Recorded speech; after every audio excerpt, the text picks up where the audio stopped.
మన ఆంధ్రప్రదేశ్ రాష్ట్రంలో ఎన్నికలకు సంబంధించి జరుగుతున్నటువంటి పరిణామాలు అందరూ కూడా చూస్తూ ఉన్నారు. ఫిబ్రవరి 14వ తేదీన లిబరేషన్ కాంగ్రెస్ పార్టీని స్థాపించడం జరిగింది. ఎన్నికల కమిషన్ నుంచి కూడా ఈ పార్టీ యొక్క ఈ సందర్భంలో మన రాష్ట్రంలో 42 పార్టీలు ఉన్నాయి, చాలా పార్టీలు ఉన్నాయి. ఇలాంటి సందర్భంలో ఒకవైపు రెండు జాతీయ పార్టీలు, ప్రధానంగా కాంగ్రెస్ కానీ బీజేపీ కానీ, అలాగే రాష్ట్ర స్థాయి పార్టీలు ముఖ్యంగా వైసీపీ కానీ తెలుగుదేశం కానీ, ఈ 4 పార్టీలు కూడా ప్రధానమైనటువంటి పోటీలో ఉండి 2 కుటుంబాలే ఈ 4 పార్టీల్ని నడిపిస్తున్నటువంటి పరిస్థితి మనం చూస్తూ ఉన్నాం. 2 కాంగ్రెస్ పార్టీల్ని ఒక కుటుంబం నడిపిస్తూ ఉంటే, తెలుగుదేశం బీజేపీని మరొక కుటుంబం సభ్యులు నడిపిస్తూ ఉన్నారు. ఇలాంటి సందర్భంలో ఆంధ్రప్రదేశ్లో ఒక ప్రత్యామ్నాయమే లేదా, అధికారం అనేది ఈ 2 కుటుంబాల మధ్య ఉండాలా, పరిపాలన సాగించే సత్తా కానీ, పరిపాలన చేయగలిగే తెలివి జ్ఞానం కానీ, ఆ రకమైనటువంటి క్యాపబిలిటీస్ కానీ ఇక ఈ రాష్ట్రంలో ఎవరికి లేవా అనేటువంటి సందేహం కోట్లాది మంది జనంలో కలుగుతున్నటువంటి సందర్భంలో ఒక ప్రత్యామ్నాయాన్ని ఇవ్వాలి. అదే సందర్భంలో ఈ పెత్తందారుల ఆధిపత్య వర్గాల కబంధ హస్తాల నుండి రాష్ట్రంలో మరీ ముఖ్యంగా 70% పైగా ఉన్నటువంటి పేద ప్రజలకు ఒక విముక్తిని కలిగించాలి. వారి మీద జరుగుతున్నటువంటి అరాచకత్వం మీద, అమానుష్యం మీద, దోపిడీ మీద, దౌర్జన్యం మీద విముక్తి కలిగించాలి. అలాగే ఈ పేదలు ఎదుర్కొనే కష్టాల నుండి, కన్నీళ్ళ నుండి విముక్తి కలిగించాలి. ఈ పేదవారికి ఈ పెత్తందారుల నుండి, మరీ ముఖ్యంగా పేదరికం నుండి విముక్తి కలిగించాలి అనే ఉద్దేశంతో ఈ విముక్తి, లిబరేషన్ అంటే విముక్తి, కాంగ్రెస్ అంటే ఒక కూడిక అనేటువంటి ఆలోచనతో ఆ లక్ష్యాన్ని ఈ పార్టీ పేరులో కూడా స్ఫురించే విధంగా లిబరేషన్ కాంగ్రెస్, విముక్తి కూడిక అనేటువంటి ఒక నూతన పార్టీని ఏర్పాటు చేయడం. దానికి ముందు 6 నెలల పాటు 2729 కిలోమీటర్లు పాదయాత్ర చేసి 142 రోజులు 12 జిల్లాలలో 1000కి పైగా గ్రామాల్లో లక్షలాది మంది జనాలను కలుసుకుని ప్రజలు ఏం కోరుకుంటున్నారు, ప్రజలు ఏమి ఆశిస్తున్నారు, ప్రభుత్వం నుంచి ఎలాంటి పాలన కావాలని కోరుకుంటున్నారు, ఏ రకమైనటువంటి ఒక రాజకీయ విధానం ఉండాలి రాష్ట్రంలో కోరుకుంటున్నారు అని క్షేత్రస్థాయిలో లక్షలాది మంది ప్రజల యొక్క గొంతులు విన్న తర్వాత ఇలాంటి పార్టీ అవసరత ఉన్నదన్న విషయాన్ని ఒక అంచనాకు వచ్చి వారు లక్షలాది మంది సూచించిన మేరకు ఈ పేదల తరపున నిలబడటానికి, పోరాడటానికి, వారి తరపున గొంతు నుంచి ప్రశ్నించడానికి చట్టసభల్లో ప్రవేశించి ఈ చట్టసభల ద్వారా పేదల యొక్క ఆకాంక్షలు నెరవేర్చాలనేటువంటి ఆలోచనతో ఈ లిబరేషన్ కాంగ్రెస్ని ఏర్పాటు చేయడం జరిగింది. అందులో భాగంగా అనేక జిల్లాలలో అనేక మంది అభ్యర్థులు ఈ పార్టీ తరఫున పోటీ చేస్తామని చెప్పేసి మాకు అభ్యర్థులు రావడం జరిగింది. ఇంచుమించుగా అసెంబ్లీ కోసం 520 వరకు అప్లికేషన్స్, పార్లమెంట్ కోసం ఇంచుమించు ఒక 60 వరకు అప్లికేషన్స్ రావడం జరిగింది. అయితే వీటన్నిటినీ కూడా క్షుణ్ణంగా పరిశీలించి, ముఖ్యంగా క్రిమినల్ ట్రాక్ రికార్డు కానీ, అదేవిధంగా కమిట్మెంట్, ఈరోజు ఉన్నటువంటి పార్టీలలో చాలామంది అభ్యర్థులు పోటీ పడే పరిస్థితి చూస్తూ ఉండగా మరి ఇలాంటి ఒక కొత్త పార్టీ వైపుకి పోటీ చేస్తామని వచ్చేటువంటి అభ్యర్థుల్లో ఏ రకమైనటువంటి నీతి నిజాయితీ ఉంది, ఎలాంటి కమిట్మెంట్ ఉంది అనేటువంటివన్నీ కూడా పరిగణలోకి తీసుకుని, అలాగే ఒక సామాజిక సమతుల్యతను కూడా తీసుకుని ఇప్పుడు ఒక నిర్ణయానికి వచ్చి మొదటి జాబితాను ప్రకటిస్తూ ఉన్నాము. అదే సమయంలో రిజర్వ్డ్ కాన్స్టిట్యున్సీస్ ఎస్సీ ఎస్టీస్కి ఉంటాయి. అవి కాకుండా జనరల్ కాన్స్టిట్యున్సీస్ కూడా ఉంటాయి. ఈ జనరల్ కాన్స్టిట్యున్సీస్లో కూడా పేద వర్గాల నుంచి పేదలకు సేవ చేయాలి, వారి కోసం పనిచేయాలనుకునేటువంటి ఆలోచన విధానం కలిగినటువంటి వారిని ఈ జనరల్ కాన్స్టిట్యున్సీస్ నుంచి కూడా తీసుకోవడం జరిగింది. సో వారిలో నుంచి ఇప్పుడు మేము పార్లమెంటుకి ఒక 3 కాన్స్టిట్యున్సీస్ ఈరోజు ప్రకటిస్తూ ఉన్నాము. 10 ఏలూరు పార్లమెంటరీ నియోజకవర్గం నుంచి డాక్టర్ మెండెం సంతోష్ కుమార్ని, అలాగే 23 Tirupati SC reserved parliamentary constituency నుంచి విజయ్ కుమార్ జిఎస్ఆర్కేఆర్, అలాగే 24 రాజంపేట కాన్స్టిట్యున్సీ నుంచి షేక్ షబీర్ కాద్రీన్ ఈరోజు లిబరేషన్ కాంగ్రెస్ పార్టీ తరఫున ప్రకటించడం జరుగుతూ ఉంది. ఆ తర్వాత అలాగే అసెంబ్లీ కాన్స్టిట్యున్సీస్ కూడా ఈరోజు 12 నియోజకవర్గాల నుంచి మేము మొదటి జాబితాని రిలీజ్ చేస్తూ ఉన్నాము. దీనిలో 48 మండపేట కాన్స్టిట్యున్సీ నుంచి టి ధనరాజు, 52 జగ్గంపేట కాన్స్టిట్యున్సీ నుంచి నరేంద్రబాబు, 54 కొవ్వూరు కాన్స్టిట్యున్సీ నుంచి Shyam Raviprakash, Bonta Shyam Raviprakash, 69 Tiruvuru SC reserved constituency నుంచి శీలం రాజా, 70 నూజివీడు కాన్స్టిట్యున్సీ నుంచి Shaik Jani, 102 Yerragondapalem SC reserved constituency నుంచి హెప్సీ రాణి, తేళ్ల హెప్సీ రాణి, అదేవిధంగా 110 కొండెపి కాన్స్టిట్యున్సీ నుంచి కనపర్తి శివరాం, 112 గెద్దలూరు కాన్స్టిట్యున్సీ నుంచి ఠాకూర్ నాయక్, 113 కనిగిరి కాన్స్టిట్యున్సీ నుంచి దమ్ము వెంకటేష్, 115 ఆత్మకూరు కాన్స్టిట్యున్సీ నుంచి శేషం సుదర్శన్, 125 రాయచోటి కాన్స్టిట్యున్సీ నుంచి ఏ హరికృష్ణ, మరియు 168 శ్రీకాళహస్తి కాన్స్టిట్యున్సీ నుంచి కుప్పన్న గారి ధనుంజయ్. ఈ 12 మంది శాసనసభ్యులుగా శాసనసభ నియోజకవర్గాలకు పోటీకి లిబరేషన్ కాంగ్రెస్ తరఫున నిలబడుతున్నారు. అదేవిధంగా పార్లమెంటరీ కాన్స్టిట్యున్సీస్కి 3, ఏలూరు నుంచి డాక్టర్ సంతోష్ కుమార్, తిరుపతి నుంచి విజయ్ కుమార్, రాజంపేట నుంచి పీర్ సయీద్ షా ఆలం, వీరిని అభ్యర్థులుగా లిబరేషన్ కాంగ్రెస్ పార్టీ నిలబెడుతున్నది. గతంలో మీరు ఇక్కడ పాదయాత్ర చేసినప్పుడు తిరుపతి కానీ నెల్లూరు కానీ ఎంపీ సీట్లు వైసీపీ నుంచి మీరు పొందే అవకాశం ఉంది అని చెప్పి నాలుగు. వాస్తవంగా ఇప్పుడున్నటువంటి పార్టీల ద్వారా పోటీ చేయాలి అనే ఆలోచన ఉంటే అది అసాధ్యమైనటువంటి విషయం అయితే కాదు. కానీ ఒక సిద్ధాంతాలకు కట్టుబడి ఒక ఐడియాలజీతో పేద వర్గాల కోసం పనిచేయాలి. ఎస్సీ ఎస్టీ ఓబీసీ మైనారిటీ ఓసీలోని పేదలు 70% మంది ఉన్నారు.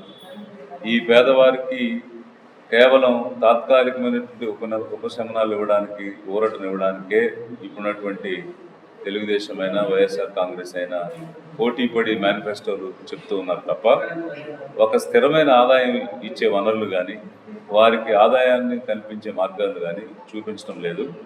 సో దీనివల్ల ఏమవుతుందంటే నిరంతరం ఆధారపడి జీవించే వారిగా ఈ పేదవారిని తయారు చేస్తున్నారు. కానీ వారికి ఒక ఆస్తిని కల్పించి, ఒక భూమిని పంచి, ఒక ఉద్యోగాన్ని ఇచ్చి, ఒక ఉపాధిని ఏర్పాటు చేసి నెల నెల ఆదాయం సంపాదించే మార్గాన్ని మాత్రం ఈ 5 సంవత్సరాలు పాలించిన వైఎస్ఆర్ కాంగ్రెస్ కానీ, రేపు మాకు అధికారం కావాలని పోటీ పడుతున్న తెలుగుదేశం కానీ, వారు ప్రకటించిన మేనిఫెస్టోలో కానీ ఒక ఎకరమైన భూమిని ఇస్తామని కానీ, ఒక ఉపాధి కల్పించడానికి ₹1 కోటి పెట్టుబడి సబ్సిడీ లోన్ ఇస్తామని కానీ, ఉద్యోగం కల్పన చేస్తామని కానీ, ఆదాయం వచ్చే మార్గాలు ఇస్తానని కానీ వారు చెప్పడం లేదు. ఇప్పుడు కూడా నేను ఛాలెంజ్ చేస్తున్నాను, మీకు నిజంగా పేదరికం నిర్మూలించాలి, పెత్తందారుల మీద యుద్ధం చేయాలి అని అంటే మొట్టమొదట కుటుంబానికి ఎకరం నుంచి 3 ఎకరాలు భూమిని ఇస్తామని చెప్పండి. చెరగని తరగని స్థిర ఆస్తి భూమి. ఆ భూమి ప్రతి పేద కుటుంబానికి ఇస్తే తప్పకుండా వాళ్ళు పేదరికం నుంచి బయటకు వస్తారు. మీరు ఇచ్చే 1000-2000తో పేదలు ధనవంతులు కాలేరు. కేవలం స్థిరమైనటువంటి ఆస్తులు, ఆదాయం వచ్చే వనరులు ఇస్తేనే పేదరికం నిర్మూలన అవుతుంది. మీరు 2 లక్షల కోట్లు బటన్ నొక్కి పంపిణీ చేసినా, రేపు దాన్ని 3 లక్షలు చేసినా ఎక్కడున్న పేదరికం అక్కడే ఉంటుంది. ఒక్క అంగుళం కూడా ముందుకెళ్ళే అవకాశం లేదు. గత 5 సంవత్సరాలకు ముందు పేదలుగా ఉన్నవారు ఇప్పుడు కూడా పేదలుగానే ఉన్నారు తప్ప ఒక్క కుటుంబం కానీ ఒక్క ఇంచు కానీ పైకి ఎదగలేదు. కాబట్టి ప్రజాధనాన్ని దుర్వినియోగం చేయకుండా, ప్రజాధనాన్ని మీకు ఓట్ల కోసం బ్యాంకుగా మార్చుకునే పద్ధతి కాకుండా పేదవారికి స్థిరమైన ఆస్తులు ఇవ్వండి, ఆదాయం వచ్చే మార్గాలు ఇవ్వండి. అవి మీ మేనిఫెస్టోలో పెట్టండి. నిజంగా మీకు చిత్తశుద్ధి ఉండి పేదలను పేదరికం నుంచి నిర్మూలించాలి, పేదరికం నుంచి విముక్తిపరచాలి అనేటువంటి చిత్తశుద్ధి ఉండి పెత్తందారుల మీద మీరు యుద్ధం చేసేవారే అయితే మీరు నిరూపించుకోండి. వారికి ఆస్తులు ఇచ్చి, ఆదాయ మార్గాలు ఇచ్చి మేము పైకి తీసుకొస్తామని చెప్పండి. అంతేగాని ప్రజలు కడుతున్న ట్యాక్స్లన్నీ, ప్రజాధనాన్ని మీకు నచ్చినట్టుగా పంపిణీ చేసి ఓటు బ్యాంకుగా మార్చుకుని రేపు రాబోయే 5 సంవత్సరాలకి దారులు ఎట్లా ఏర్పాటు చేసుకోవాలని అంటే అది తాత్కాలికంగా నడుస్తుందేమో కానీ శాశ్వత ప్రాతిపదికన నిలబడదు. ఖచ్చితంగా అది పేక మేడలా కూలిపోతుంది.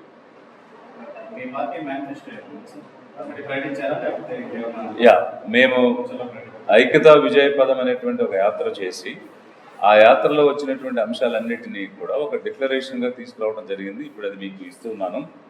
దానిలో ప్రధానమైనటువంటివి 3 సెంట్లు ఇంటి స్థలం ఇచ్చి 6 లక్షల రూపాయలతో 2 బెడ్రూమ్స్ ఉన్నటువంటి ఇల్లు నిర్మించాలనేటువంటిది మొట్టమొదట. ప్రాథమిక అవసరాలైన కూడు, గూడు, బట్ట అన్న అంశాల్లో ప్రతి కుటుంబానికి గూడు కల్పించాలి.